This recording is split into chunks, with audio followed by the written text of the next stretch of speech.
સમગ્ર રાજ્યની અંદર સ્થાનિક સ્વરાજની ચૂંટણી પત્યા પછી જિલ્લા અને તાલુકા પંચાયતની ચૂંટણી માટે જે ચૂંટણી પંચ અને સરકારે જે તારીખો નક્કી કરી એ પ્રમાણે આજે દિયોદર તાલુકા પંચાયતના પ્રમુખ ઉપપ્રમુખની વરણી માટે પ્રાંત અધિકારી મારફત ચૂંટણી થવાની હતી। તાલુકા પંચાયતમાં કોંગ્રેસના ચૂંટાયેલા 12 સભ્યો છે, ભારતીય જનતા પાર્ટીના 10 છે। કોંગ્રેસ તરફથી ઉમેદવારી પ્રભાબા અને ઉપપ્રમુખ તરીકે પાનાબેન આ બંને ઉમેદવારી નોંધાવી હતી। અમારા તાલુકા પંચાયતના 12 સભ્યો એ 10:30 વાગ્યાથી કરીને સભાખંડમાં આવી ગયા હતા। ચૂંટણી અધિકારી કોઈની સરકારની ભલામણ કે સરકારની મિલીભગત અને એમના આદેશ પ્રમાણે જે સમય મર્યાદા નક્કી કરેલી હતી એના કરતાં 1 કલાક લેટ આવ્યા અને આવ્યા પછી જે અગાઉ એમને એડવાન્સ પ્રી પ્લાન બનાવ્યો હોય એ પ્રમાણે ભારતીય જનતા પાર્ટી પાસે બહુમતી ન હોવાથી એમની પાસે બહુમતી નથી, માત્ર એમના 10 સભ્યો હતા એટલે તાલુકા પંચાયત એમની બનવાની નથી।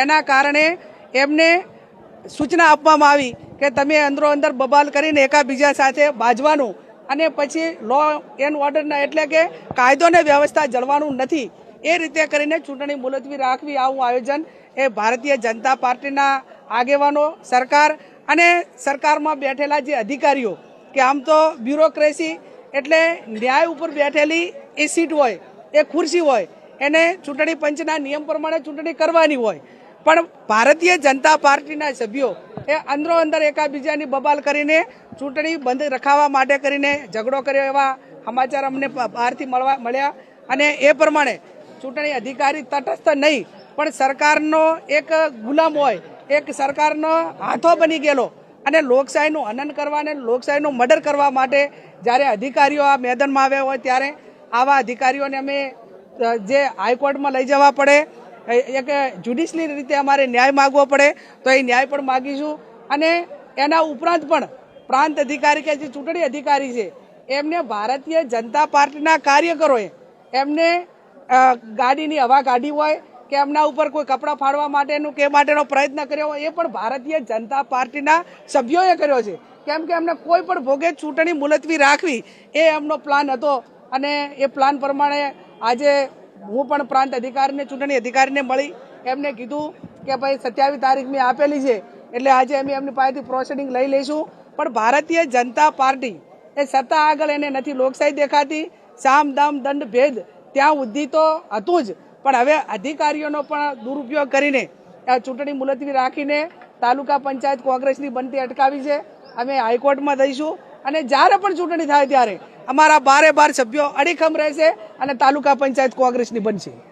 જનતાબેન ક્યાં સુધી રાહ જોશે? એક તો 8 વર્ષે તો ચૂંટણી આવી છે, પહેલા 5 વર્ષે તાલુકા જિલ્લા પંચાયતની ચૂંટણી આપવી પડે, એને બદલે છેલ્લા 3 વર્ષથી તાલુકા પંચાયતની ચૂંટણી નથી આપી જિલ્લાની તાલુકાની, એને 8 વર્ષ થઈ ગયા અને 8 વર્ષ પછી પણ જ્યારે એમને ચૂંટણી આપી છે ત્યારે ઘણી ગાંઠી તાલુકા પંચાયતો કોંગ્રેસ પાર્ટીની જે લોકોએ મત આપ્યા છે, લોકોએ એમને ચૂંટ્યા છે અને છતાં પણ એમને પચતું નથી।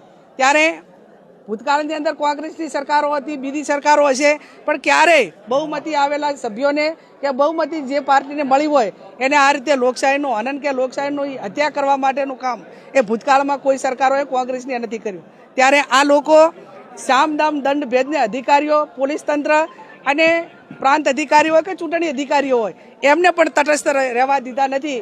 એ આવનાર સમયની અંદર સમગ્ર દેશની અંદર આ એક આ લોકશાહી ખતમ કરવા માટેનું અને બંધારણને ખતમ કરવા માટેનું કામ એ આ ભારતીય જનતા પાર્ટી કરી રહી છે। હર કિસ કોંગ્રેસ પાર્ટી એ અંગ્રેજો ગોરો સામે લડી હતી અને આજે આવા ચોરો સામે લડશે, અડીખમ રીતે લડશે અને તાલુકા પંચાયતની ચૂંટણી જ્યારે એમને આપ્યું હતી એટલે આપે પણ કોંગ્રેસની જ બનશે। કાર્યકર્તા હોય એ રીતે એમણે પોતાની ભૂમિકા અદા કરી છે। આવા પ્રાંત ઓફિસરને દિયોદરમાં રહેવાનો લોકશાહી માટે અધિકાર નથી। જેમને ચૂંટણી અધિકારી તરીકે દિયોદર તાલુકા પંચાયતની ચૂંટણીમાં કોંગ્રેસના 12 સભ્યોની બહુમતી હોવાથી અમારા સભ્યો 10:30 વાગે સભાગૃહમાં પોતાનું સ્થાન લીધું, ત્યારે 11 વાગ્યા સુધી ચૂંટણી અધિકારી ના આવ્યા। ત્યારે અમે એમનો ટેલિફોનિક સંપર્ક કર્યો કે માન્ય પ્રાંત ઓફિસર સાહેબ, હજી સુધી તમે તાલુકા પંચાયતની અંદર ચૂંટણી અધિકારી છો, પ્રમુખ ઉપપ્રમુખની ચૂંટણી કરવાની છે, તમે કેમ નથી આવ્યા? ત્યારે એમણે મૌખિક એવો જવાબ આપ્યો કે મારી ગાડીને પંચર થયું છે. અને 12માં 5 મિનિટ બાકી હતા ત્યારે તેઓ તાલુકા પંચાયતની અંદર પ્રવેશ કરે છે. ભારતીય જનતા પાર્ટીના 10 સભ્યો અને અમારા તાલુકા પંચાયતના કોંગ્રેસ પક્ષના ચૂંટાયેલા 12 સભ્યો એ સભાગૃહની અંદર પોતાનું સ્થાન લે છે. તાલુકા વિકાસ અધિકારી એનું પ્રોસિડિંગ લખે છે. ત્યારે ચૂંટણી અધિકારી, જેમની અમને પહેલેથી શંકા હતી કે તેઓ આ નિષ્પક્ષ ચૂંટણી કરવા નથી માંગતા, ત્યારે અંદર ભારતીય જનતા પાર્ટીના 2 સભ્યો ઓન રેકોર્ડ છે, શક્તિદાન બારોટ અને ઉજાભાઈ પટેલ, એ બંને અંદર ઝઘડે છે. બંને ભારતીય જનતા પાર્ટીના સભ્યો ઝઘડે છે. ત્યારે અમારા સભ્યો વિનંતી કરે છે ચૂંટણી અધિકારીને કે સાહેબ, આ ભારતીય જનતા પાર્ટીના ચૂંટાયેલા સભ્યો ડખો કરવા માંગે છે, ચૂંટણીને ડિસ્ટર્બ કરવા માંગે છે, આપ એમને શાંત બેસાડો. પરંતુ ચૂંટણી અધિકારી અમારા કોઈ પણ સભ્યની વાત સાંભળતા નથી.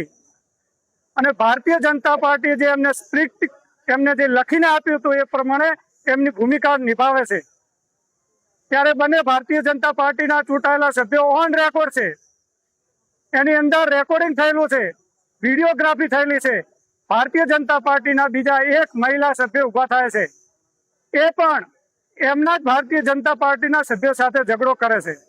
અને આવો કૃત્રિમ ઝઘડો ઉભો કરી અને તાલુકા પંચાયતમાં કોંગ્રેસને સત્તા પક્ષથી દૂર રાખવા માટેના પ્રયત્ન કરે છે. ત્યારે અમારા સભ્યો વિનંતી તાલુકાના ચૂંટણી અધિકારી શ્રી પ્રાંત ઓફિસરને કરે છે કે તમે ચૂંટણી પ્રક્રિયા પૂરી કરો, કોરમ સભા થઈ ગઈ છે. છતાં પણ ચૂંટણી અધિકારી ભારતીય જનતા પાર્ટીનો હાથો બની અને એવું કહે છે કે અંદર ધમાલ થઈ છે અને સભા છોડીને જતા રહે છે. આજે અમારા સામે પોલીસ દ્વારા FIR કરવામાં આવી રહી છે કે કોંગ્રેસના આગેવાનોએ ધમાલ કરી છે. ના, પ્રજાએ એમને રોક્યા છે.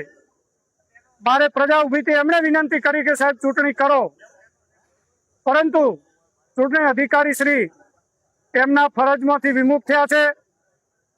અમે આજે પણ ધરણા ઉપર બેઠા છીએ. અમારા 12 સભ્યો હજી પણ સભાગૃહની અંદર બેઠા છે. અમારા એક તાલુકા પંચાયતના સભ્યશ્રીની ડિલિવરીનો પ્રસંગ છે. 27 તારીખે એમને ડિલિવરીની આપેલી છે ડોક્ટરે, ગાયનિક ડોક્ટરે. જાણીબૂજીને ભારતીય જનતા પાર્ટીની સરકારના કહેવાથી આવા અધિકારીઓ હાથા બની રહ્યા છે. ત્યારે હજી પણ અમે વહીવટી તંત્રને વિનંતી કરીએ છીએ કે અમારે કાયદો હાથમાં નથી લેવો, ચૂંટણી પ્રક્રિયા કરાવો. જ્યાં સુધી તમે ચૂંટણી પ્રક્રિયા નહીં કરાવો ત્યાં સુધી અમારા સભ્યો અને અમારા કાર્યકર્તાઓ અને દિયોદરની જનતા અહીં બેસી રહેવાની છે. હું મારા સોશિયલ મીડિયાના માધ્યમથી વિનંતી કરું છું કે આવી તાનાશાહી ના કરો. પ્રજાએ તમને જનાદેશ નથી આપ્યો, જનાદેશનું ગળું ન ઘૂંટો. અને જો તમે જનાદેશનું ગળું ઘૂંટશો તો પ્રજા તમને માફ નહીં કરે. આવા ચૂંટણી અધિકારી નિષ્પક્ષ ચૂંટણી નહીં કરે. ફરીથી હું મારા સોશિયલ મીડિયાના માધ્યમથી કહું છું કે તટસ્થ અધિકારીને ચૂંટણી પ્રક્રિયામાં ભાગ લેવામાં આવે. આવા અધિકારીઓ ભાજપના ઈશારે કામ કરતા હોય છે. હજી પણ હું વિનંતી કરું છું પોલીસ તંત્રને કે અમે ગાંધી ચિંધ્યા માર્ગે અમારું આંદોલન કરી રહ્યા છીએ. ત્યારે દિયોદર તાલુકાની જનતા વધુમાં વધુ સંખ્યામાં દિયોદર તાલુકા પંચાયત કચેરી ખાતે ઉપસ્થિત રહે. આપણે ગાંધી ચિંધ્યા માર્ગે આંદોલન કરવાનું છે, કરતા રહીશું. જય હિન્દ.